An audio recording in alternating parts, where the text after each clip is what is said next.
Kita seperti gereja-gereja yang lain, kita percaya bahwa ada kelahiran Yesus itu historis, itu ada kelahirannya. Hanya kita tidak merayakan itu seperti yang orang lain lakukan. Kalau boleh jangan kita rayakan Natal. Maksudnya tidak rayakan Natal seperti yang dunia rayakan. Karena sudah menjadi pameo ya, bahwa merayakan Natal kelihatannya kita tidak sedang menghormati Tuhan Yesus, tapi sedang menikmati kepelesiran dunia, begitu ya. Well, sebenarnya kan merayakan Natal sih. Tapi perayaan Natal itu tidak kami adakan di tanggal 25 Desember. Secara official kita nggak pernah merayakan Natal. Memang ada beberapa gereja mungkin yang buat ibadah Natal, tapi kita tidak percaya bahwa Yesus Kristus itu lahir tanggal 25 Desember itu. Saudara-saudara yang dikasihi dalam Tuhan Yesus, mengawali khotbah hari ini, saya ingin menyampaikan dua hal. Pertama, saudara-saudara, beberapa orang protes kita. Orang Kristen kok tidak ditulis di dalam Alkitab tanggal 25 Desember sebagai hari Natal, kenapa lakukan itu? Saya ingin menyampaikan saudara-saudara bahwa satu, 25 Desember menjadi kesepakatan semua orang, semua gereja di seluruh dunia yang percaya kepada Yesus Kristus sebagai Tuhan dan Juru Selamat, untuk ada satu hari bersama-sama. Satu dunia ini merayakan kelahiran Juru Selamat. Satu dunia, bukan satu RT, satu dunia. Berarti Tuhan yang kita percaya di sini adalah Tuhan yang mereka percaya di mana-mana di seluruh dunia. Dan saudara tahu, kalau dia dilahirkan ribuan tahun yang lalu, pasti teknologi belum secanggih ini. Tapi kalau orang yang di sini bisa mengalami dan merasakan sebuah pengalaman rohani dan iman bersama-sama dengan orang-orang di seluruh dunia, tanpa terkoneksi oleh perkembangan zaman hari ini, itu berarti ini yang kita lakukan sesuatu yang karena campur tangan Tuhan. Tapi ini dari hari ini kesepakatan bersama, ada satu hari kita merayakan. Tetapi secara pribadi saya ingin katakan kepada saudara bahwa tidak perlu ditulis 25 Desember, tidak perlu. Kenapa? Kalau 25 Desember menjadi dia punya kesepakatan bersama kita merayakannya, tapi kelahiran Yesus Kristus harus kita jawab sendiri masing-masing pribadi. Hari apa, tanggal berapa Tuhan Yesus lahir di sini, harus kita yang tulis. Pendeta Yandi, tanggal berapa Tuhan Yesus lahir di hatimu, dalam hidupmu, memberi pengaruh pada hidupmu. Natal memberi pengertian-pengertian dalam hidupmu. Pendeta Yandi mesti jawab. Kapan? Pendeta Meki, Pendeta Vero, seluruh majelis, seluruh jemaat, masing-masing memberi jawab. Kapan Yesus lahir di hati kita? Dan kalau masing-masing orang memberi jawab, saya percaya setiap hari ada Yesus yang lahir di hati kita. Setiap hari. Di dalam Alkitab, Yesus tidak pernah diceritakan tanggal berapa ia lahir atau bulan apa dia lahir. Secara alkitabiah, tidak ada hari perayaan tentang Yesus Kristus. Jadi saat kita berbicara tentang Alkitabiah, kita hanya mengingat tentang pengorbanan Dia kepada dunia ini. Yaitu dengan cara apa? Dengan cara Paskah yang dijelaskan sendiri oleh Yesus kepada murid-muridnya. Saat ia lahir, saat ia hidup, dia tidak pernah menceritakan bahwa ia harus diingat saat dia lahir. Perlu diingat teman-teman, saya tidak merayakan hari Natal bukan berarti saya tidak percaya bahwa Yesus telah lahir ke dunia ini. Tapi saya tidak merayakan hari Natal karena sesuai dengan Alkitab tidak ada perayaan untuk kelahiran Yesus Kristus. Nah, jadi jika kita membahas tentang hari Natal pun mempunyai kontroversinya sendiri. Jadi saat kita membahas tentang hari Natal, selama 300 tahun lebih hari Natal dirayakan secara berbeda-beda tanggal, bahkan bulan. Mengapa demikian? Jika kita melihat di Timur Tengah, tanggal 25 Desember tidak diterima sebagai hari kelahiran Yesus. Tapi tanggal 6 Januari adalah hari kelahiran Yesus untuk di Timur Tengah sendiri. Jadi jika kita membahas tentang Alkitabiah sebagai Kristen Advent tidak merayakan hari Natal, jika kita membahas lebih jauh tentang hari Natal, kita bisa lebih tahu tentang sejarah-sejarah yang terjadi mengapa Natal ini diciptakan. Jadi jika kita membahas secara Alkitabiah, kita tidak bisa membahas tentang Yesus untuk memperingati hari kelahirannya, kehidupannya, kematiannya, atau kebangkitannya. Tetapi Yesus menjelaskan di dalam Alkitab bahwa haruslah diperingati hari pengorbanannya untuk dunia ini. Mengapa saya mengatakan demikian? Karena saya mendapatkan pertanyaan-pertanyaan yang muncul dari teman saya, bahkan keluarga saya sendiri. Karena sebagian dari keluarga saya adalah Muslim. Dan saya harus menceritakan mengapa saya tidak merayakan hari Natal. Saya tidak menjelaskan bahwa Natal itu salah.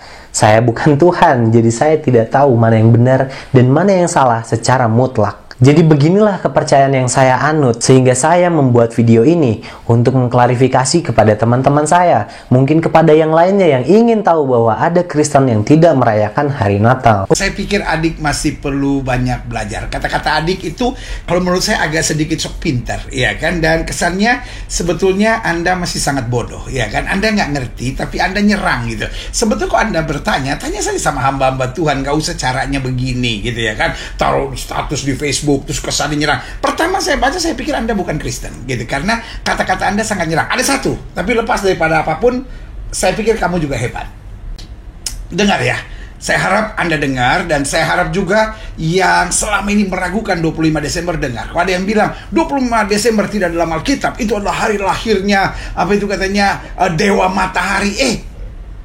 25 Desember mau hari lahirnya Dewa Kucing, mau Dewa Mata Bunder, mau lahirnya Dewa Kodok Sungai, saya nggak mau tahu. Iya kan? Saya nggak mau tahu. Tapi kita tidak merayakan karena itu hari lahirnya Dewa Matahari. Kita juga nggak merayakan karena hari raya atau hari lahirnya Dewa Kodok Bunder atau Dewa apapun. Saya nggak mau tahu. Tetapi kenapa kita merayakan 25 Desember? Karena Alkitab ngomong begitu. Nah, tetapi yang saya menjadi aneh adalah ketika Anda menyerang dan berkata bahwa 25 Desember nggak dalam Alkitab. Izinkan saya menjelaskannya. Mungkin pendeta di gereja Anda tidak menjelaskan adikku yang kukasihi. Jadi ya karena Anda hanya jemaat, ya kan? Karena ada hamba-hamba Tuhan juga yang bodohnya sama gitu. Ya nggak ngerti, karena nggak ngerti Alkitabnya, nggak ngerti sejarah gerejanya, nggak ngerti sejarah tanah perjanjiannya. Tapi izinkan saya menjelaskan. Lukas 1 ayat 26 dikatakan demikian. Dalam bulan yang ke-6, seringkali kita baca ayat ini kita lewatin begitu saja ya kan. Dalam bulan yang ke-6 Allah menyuruh malaikat Gabriel pergi ke sebuah kota di Galilea bernama Nazaret. Nah, mulai dari sini dulu, bulan ke-6. Saudara-saudara yang masih mempertanyakan kenapa kita merayakan Natal tanggal 25 Desember, ya kan? Dalam Lukas 1 ayat 26 dikatakan, dalam bulan yang ke-6 Allah menyuruh malaikat Gabriel pergi ke sebuah kota di Galilea bernama Nazaret. Ya kan? Dan langsung Tuhan bilang apa? Kamu akan mengandung dan melahirkan anak. Kan bulan ke-6 kan? Nah, kita harus hitung apakah bulan September? No. Karena dari bulan ke-6 itu, ya kan, kita hitungnya bulan September kan? Bulan September Rosh Hashanah-nya kan? Tahun barunya kan? Jadi bulan pertamanya kan? Jadi kita hitung September, Oktober, November, Desember, Januari, Februari, Maret. Jadi pertama kali dia menerima kabar dia mengandung bulan apa? Bulan Maret, karena bulan ke-6. Ini bukan hitung-hitungan ujung, ini Alkitab. Ini Alkitab, firman Tuhan berkata dalam Lukas 1 ayat 26 dalam bulan ke-6. Oke, jelas, iya kan? Nah, lalu kemudian 9 bulan seorang wanita mengandung. Jadi kalau bulan Maret, iya kan, menerima firmannya, maka pertanyaan kita 9 bulannya apa? Maret, April, Mei, Juni, Juli, Agustus, September, Oktober, November, Desember. Sangat jelas, saudara-saudara. Dan sampai hari ini, kalau kita ada di Nazaret, 25 Maret itu adalah hari libur. Kenapa? Itu hari yang dirayakan sebagai hari di mana malaikat menjumpai Maria. Benarkah Natal dirayakan tanggal 25 Desember? Apakah itu Alkitabiah? Apakah itu Alkitabiah? Wong di dalam Alkitab juga tidak jelaskan Natal 25 Desember dan tidak ada perintah merayakan Alkitab juga kok. Ya, itulah sebabnya orang-orang saksi Yehova itu tidak mau merayakan Natal. Bagi orang saksi Yehova, Natal itu sama dengan merayakan ulang tahun Yesus, dan di Alkitab tidak pernah ada orang yang sungguh-sungguh orang benar yang merayakan ulang tahun. Hanya ada 2 orang kafir yang merayakan ulang tahun. Pertama Raja Firaun, lalu dia potong salah satu juru minum apa juru roti itu. Kedua adalah Herodes, yang pada waktu ulang tahun itu potong kepalanya Yohanes Pembaptis. Jadi di Alkitab hanya orang kafir merayakan ulang tahun. Karena itu orang Kristen tidak boleh merayakan ulang tahun. Ya saya bilang, memangnya apa salahnya kalau orang kafir melakukan, kita juga melakukan? Kita memang harus berbeda dengan dunia ini, tapi tidak dalam segala hal. Kita harus beda dengan orang kafir. Orang kafir makan nasi, jadi kita tidak boleh makan nasi, makan batu. Tidak, dalam hal makan nasi, orang kafir makan nasi, kita juga makan nasi, tidak apa-apa. Karena makan nasi tidak dilarang oleh Alkitab. Kan begitu. Jadi tidak apa-apa, berbeda persis dengan orang kafir sepanjang itu tidak dilarang oleh Alkitab. Tapi ingat bahwa merayakan Natal memang tidak ada perintah, tapi juga nggak ada larangan. Ketika seorang teolog Jerman yang bernama Paul Ernst Jablonski membuat teori bahwa Natal 25 Desember itu jiplakan dari Natalis Sol Invicti, perayaan Dewa Matahari yang tak terkalahkan. Apa dampaknya? Luar biasa. Gereja dilanda oleh skeptisisme terhadap historisitas Natal. Gara-gara teori yang tanpa bukti. Kenapa saya katakan tanpa bukti? Tak sepotong pun data kuno yang menyebut tentang Natal 25 Desember adalah perayaan Sol Invicti, Dewa Matahari yang tak terkalahkan.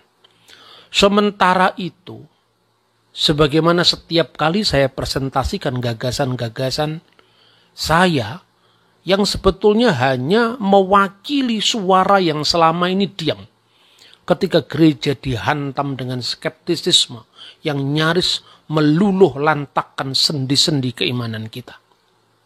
Saya selalu mengemukakan bukti-bukti sejarah dengan dokumen yang rata-rata mungkin juga tidak banyak diakses oleh para penganut teori Natal 25 Desember Dewa Matahari tadi.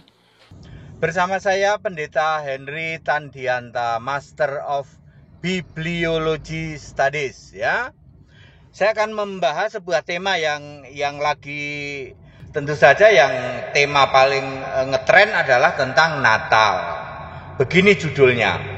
Begini rayakan Natal yang benar, ya. Rayakan Natal yang benar, ya, Alkitabiah, ya. Jadi selama ini Natal itu dirayakan full tradisi. Ya, ada Santa Claus, ada segala macam itu. Itu tradisi. Itu tidak Alkitabiah sama sekali, ya. Gereja itu modalnya tradisi dan ajaran Bapak Gereja, ya. Tidak pernah ada ajaran kok berdasar Bapak Gereja. Baca Efesus 2 ayat 20. Ya, ajaran itu berdasar Rasul, Nabi, berdasar ajaran Kristus. Enggak ada itu ajaran Bapak Gereja.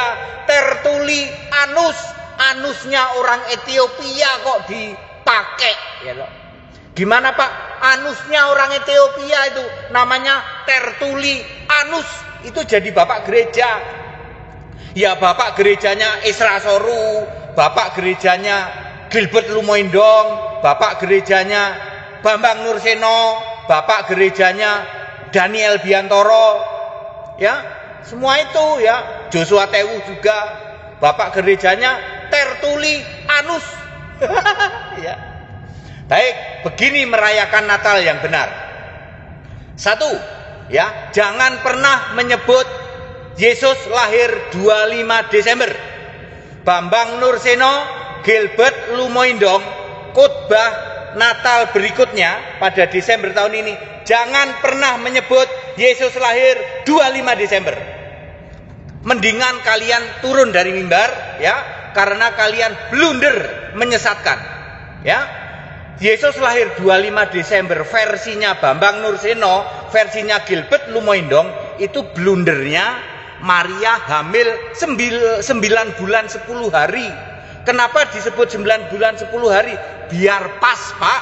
Biar pas lahirnya tanggal 25. Itu lahir cocokologi tuh, nyocok-nyocokin tuh. Sebagai hamba Tuhan, sesama pendeta, saya menghimbau Bambang Nurseno, Gilbert Lumoindong, jangan pernah lagi mengatakan Yesus lahir pas tanggal 25. Yang benar adalah Yesus lahir akhir Desember. Silahkan Anda teliti mulai dari Imam Yakaria kelompok Abia, terus Anda teliti, ya, itu sudah benar semua. Yang blundernya adalah Maria mengandung 9 bulan 10 hari. Ya, Gilbert Lumaindong sama Bambang Nurseno, stop. Jangan pernah mengatakan Yesus lahir tanggal 25 Desember maksudnya ya. Jadi Yesus lahir akhir Desember. Itu nomor 1 ya. Nomor 2 ya, merayakan Natal yang benar harus berani mengatakan bahwa Natal adalah mengingat Yesus lahir sebagai manusia. Jangan pernah mengatakan Yesus lahir sebagai Tuhan iya, Allah iya. Yesus 100% manusia, 100% Tuhan, 100% Allah. Pendeta Ezra Alfred Soru dan segala gengnya termasuk Stephen Tong ya, MGM mampet ya mampet, termasuk Budia Salah-Salan Budia Sali ya. Jangan pernah lagi mengatakan bahwa Yesus itu manusia iya, Allah iya ya. Jangan pernah lagi ya.